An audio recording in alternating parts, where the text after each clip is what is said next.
Breaking tonight, less than 24 hours after a grand jury announcement sparking the most destructive riots we have seen in this country in years. And at last, the man at the center of this historic national episode speaks out. For the first time, Ferguson police officer Darren Wilson in his own words. Welcome to the Kelly File, everyone. I'm Megan Kelly. This is a live look at Ferguson, Missouri tonight. Much of that city in ruins after riots exploded last night. Demonstrators enraged by a grand jury's decision after 3 months of considering the case to not indict Officer Wilson in the death of Michael Brown. Now the protests spreading nationwide to half a dozen cities. Look at this melee here in New York City. Police surrounding one man, and when he starts to fight, others jump in, some throwing punches at the cops. Look at this. Unbelievable. And now tonight, for the first time, we hear from Officer Wilson that he felt he had to shoot Michael Brown because he believed that Michael Brown would kill him. Watch.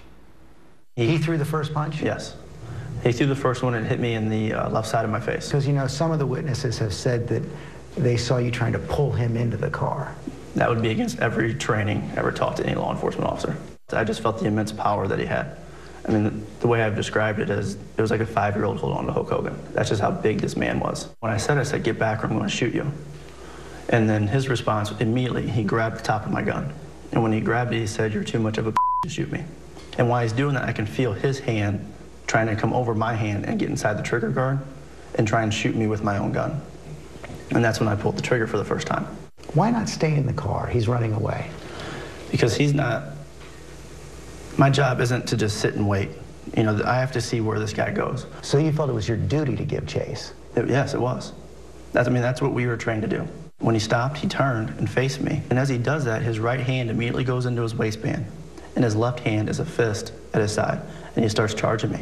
What did you think when you saw that? I didn't know. I mean, my initial thought was, is there a weapon in there? Even though he hadn't pulled something out earlier when he was confronting you? Yeah, it was still just the unknown.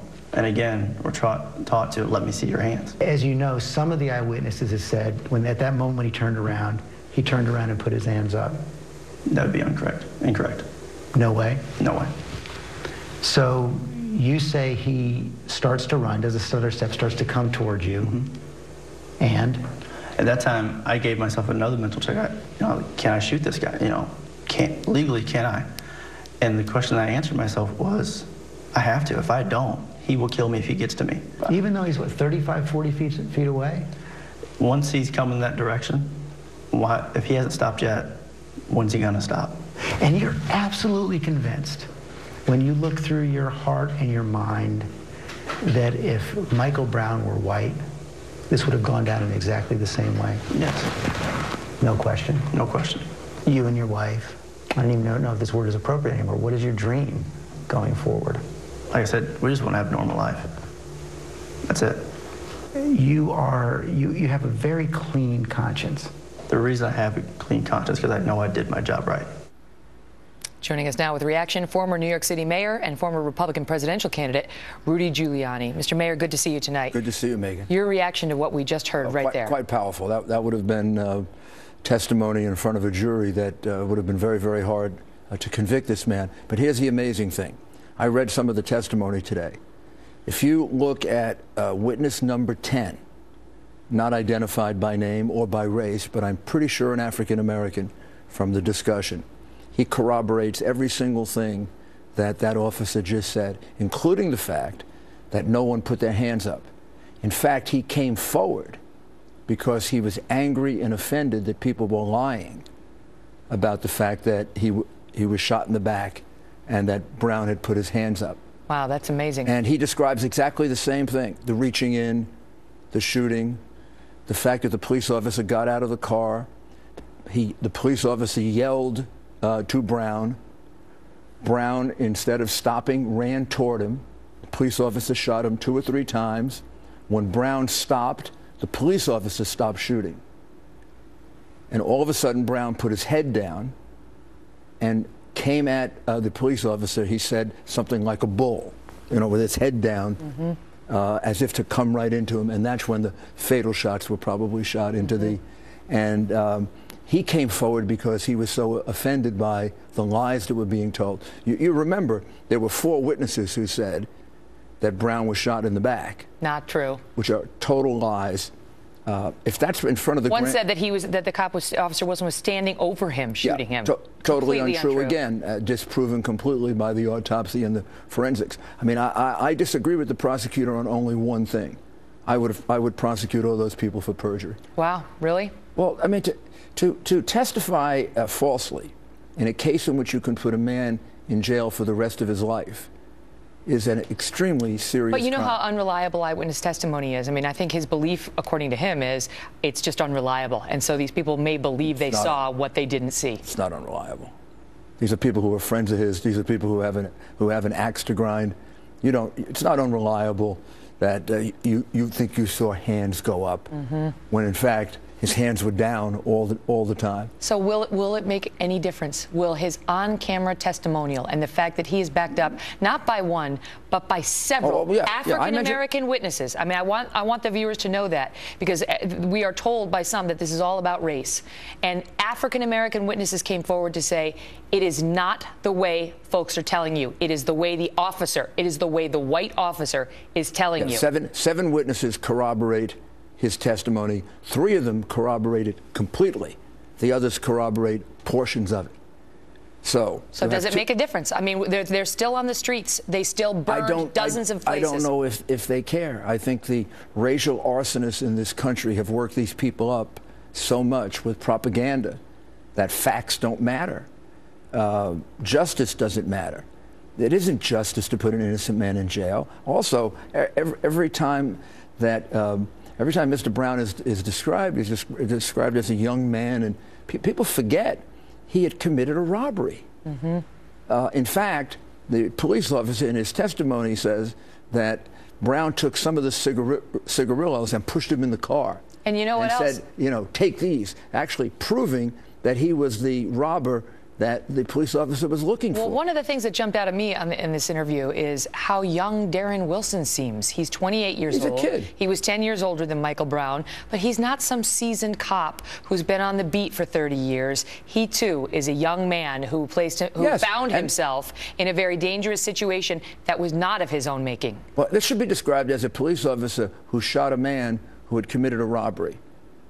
Shouldn't be described as a police officer who shot some innocent young boy. He shot a man who had just committed a robbery.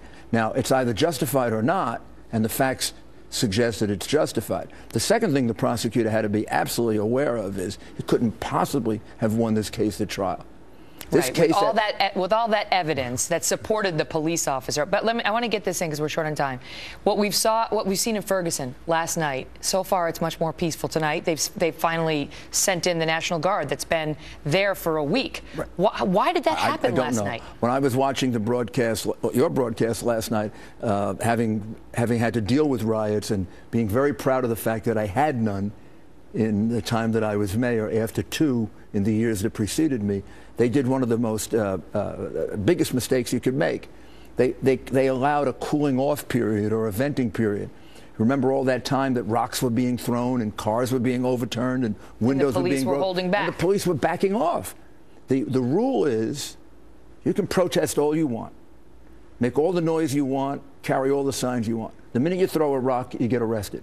The minute you break a window, you get arrested.